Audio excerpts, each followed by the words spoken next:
Hey guys, how is everybody doing? And with the release of Insidious Out of the Further this past weekend, we now have 6 films in the Insidious franchise and likely more to come in the future. But today I'm going to be giving you my personal ranking of all 6 Insidious movies as of right now, because who knows, maybe we will get another one. Maybe we'll get 10 more in the future. Who knows? But today I'm going to be giving you my own personal ranking of all 6 of these movies ranked from worst to best. Now, when I say worse, I don't really necessarily think there is a bad Insidious movie. I think all of these movies are okay to just enjoyable. I don't think any of these movies are bad. I don't think any of these movies are unrewatchable.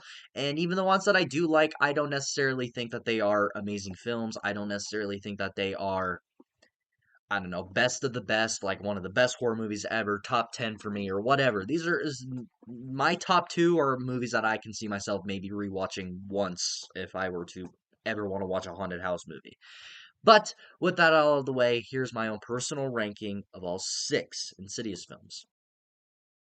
But wait, one more note. This is my own personal ranking of all 6 of these movies. Now, if you don't agree with me, if you think that I have one movie misplaced or wrong, how about instead of telling me that I'm wrong, or if my ranking is bad, or whatever the fuck people want to say on the internet, instead of saying all of that, how about you just leave me your own ranking down in the comments below and we shall talk about it, okay? Are you gonna yell at me? You better not, please. But coming up in last place, my least favorite Insidious movie, and this one might get me in a little bit of trouble because coming in at number 6, my least favorite Insidious movie is going to be Insidious Chapter 2. Now, I said at the beginning I'm not the biggest Insidious fan, and I don't really necessarily care for this franchise, and I think all of these movies are just okay, pretty much. But to me, Insidious Chapter 2 is my least favorite. Now, just because it's my least favorite, I don't think it's a bad movie. I don't think it's a terrible movie. I don't think it's an unrewatchable movie. This is just a movie I just don't really care about. Because to me, the best way to describe this movie is it just felt like a rehash of the first film. I think that first film has a great cliffhanger of an ending. I think the cliffhanger of Josh being possessed by the Bride in Black or whatever her name is. I think that is a great ending, and I think that setup for a sequel is awesome, and that actually has me really intrigued to see where they will go. But where they go with it, I just don't really care for because it's basically just a rehash of the first film. Hey, I've seen this one. I've seen this one. This is a classic. They move into this house with Josh's mom to stay because they are basically exploring their old house for evidence, and just everything going on to me is just everything I just saw in the previous film. Now, I will admit the Bride in Black is a very visually cool character, but I feel like them explaining it too much, explaining the character too much, kind of ruins him and kind of ruins the creepiness to him. I feel like he was just creepier just as the character as he was. I didn't really need to know that he was abused as a child, pretty much, or mentally abused to believe that he was actually a woman or whatever. I didn't really need to know that. Patrick Wilson's performance is awesome in this movie, but I don't think that's enough to save this movie. This is just the same film and the story being told. I couldn't get into it. But coming up right above that at number 5 is going to be Insidious: The Last Key. Now, this I'm pretty sure this is most people's least favorite Insidious movie, and it's for good reason, I think. But I honestly really enjoy the Insidious: The Last Key. I honestly think that it's a pretty enjoyable movie. I honestly really enjoy it. Now, I think there are a lot more frustrations. I think the design of the monster itself, I think that was kind of wasted. I think the concept and the idea of him is actually really cool. I think the key hands is a really cool visual and a really cool thing, but that's pretty much the only thing because the rest of them is just something that looks like from Out of Until Dawn or whatever. What the fuck is that? But I really wish we did get to see more of him, and my issue with that is that he is supposed to be the biggest threat that Elise has ever faced. This is supposed to be the biggest threat that she has ever brought into this world, and the one that is supposed to push her limits pretty much. But how the fuck are we supposed to believe that if we don't see him until there's 40 minutes left in the movie? And instead of, having that be the main focus, we end up going somewhere else of with this guy kidnapping girls and they're in his basement or whatever. And then we find out the dad of Elise actually did that when she was a kid too, which just fucking overly complicates things in my mind.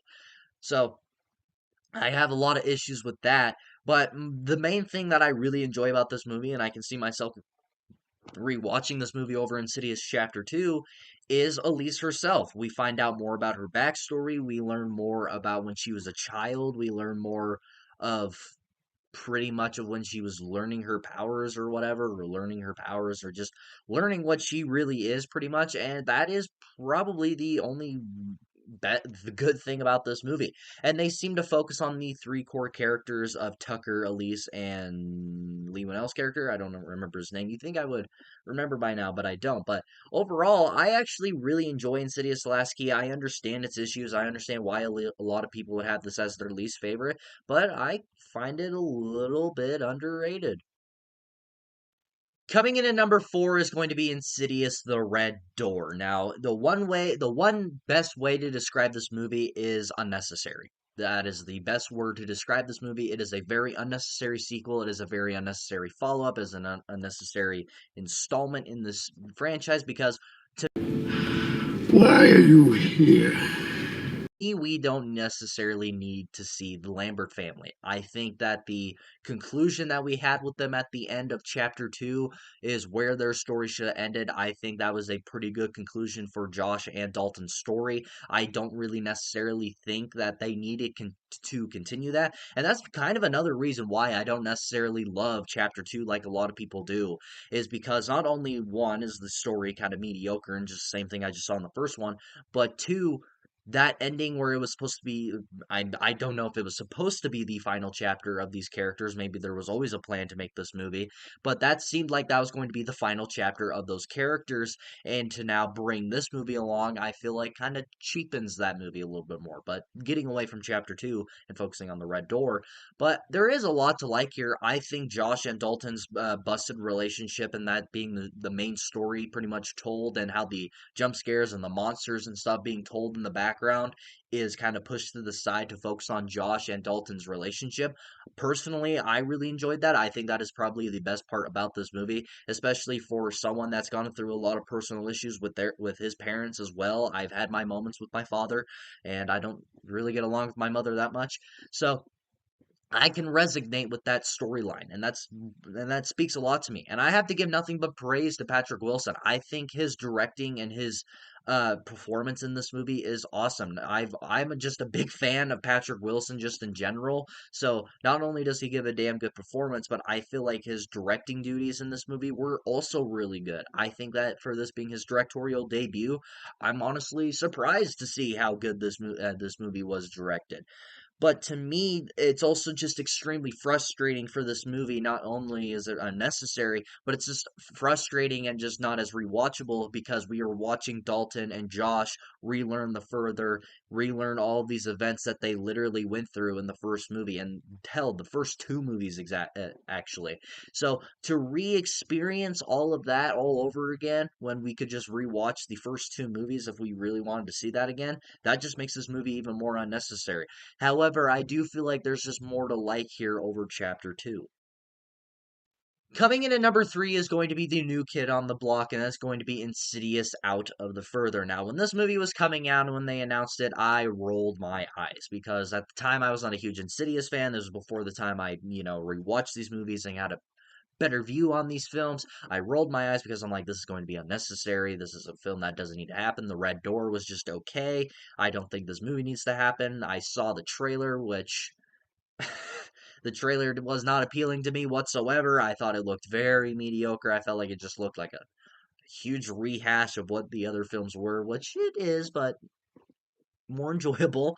And this was just a movie I was not looking forward to. However, when I rewatched all of the Insidious movies leading up to this movie, I kind of had a little bit more optimism. I was like, okay, we're going to be following a new family. We are going to follow a different storyline, and it's going to be technically the real chapter 4 of this franchise because we are now moving on from the Lambert family as we should. And I have a little bit more optimism going into this movie. And shockingly, I honestly really enjoyed this movie. You son of a bitch! I'm in! Which you can tell for how high it is up here. Now, granted, I'm not a big Insidious fan again, so maybe this movie is not beloved by a lot of Insidious fans. Hell, maybe this one is below The Red Door and The Last Key, all I fucking know.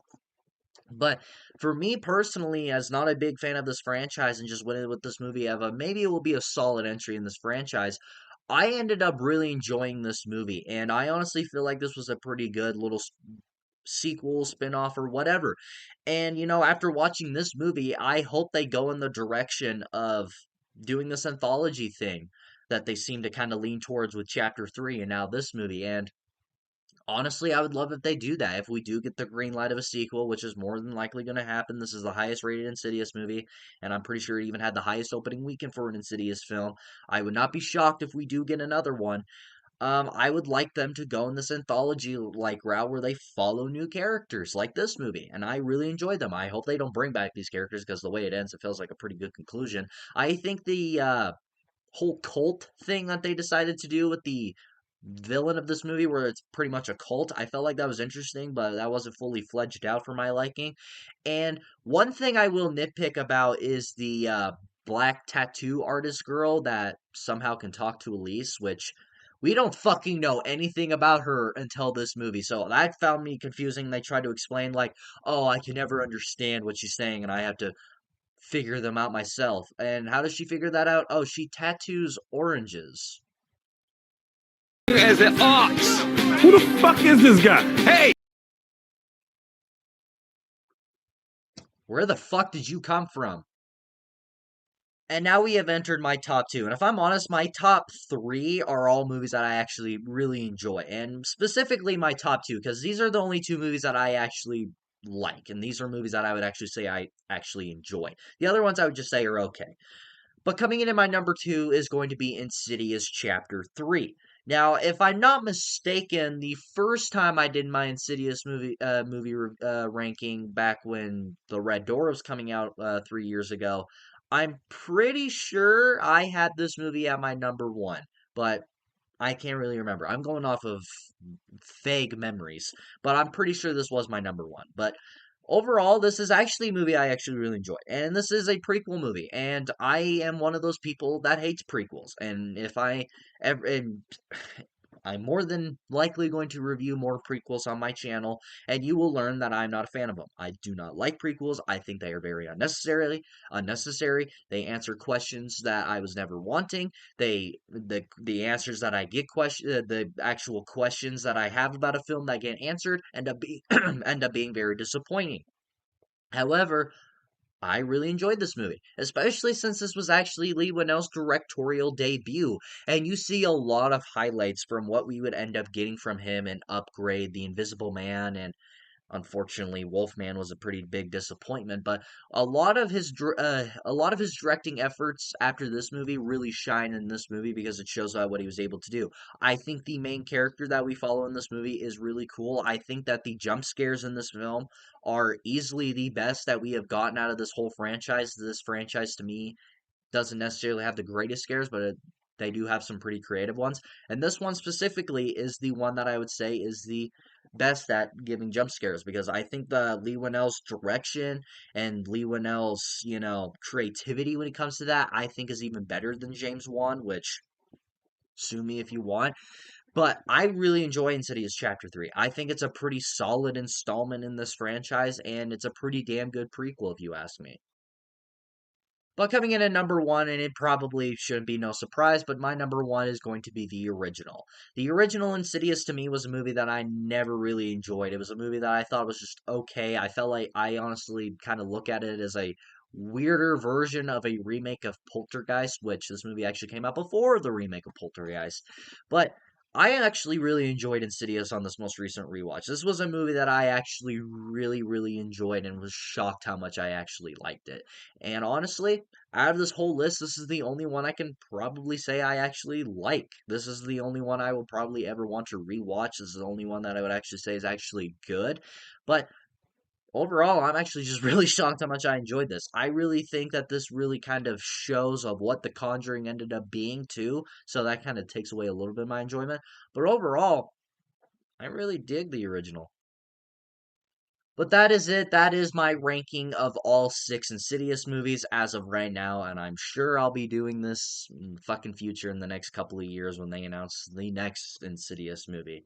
But Let me know your guys' ranking down in the comments below. What is your favorite? What is your least favorite? Let me know down in the comments below, and we shall talk about it. And if you like this video, like it. If you love to subscribe, hit the bell notification so you will get notified for more videos like this and for future content in the future. Thank you all so much for watching, and of course, until my next video, I'll see you all next time.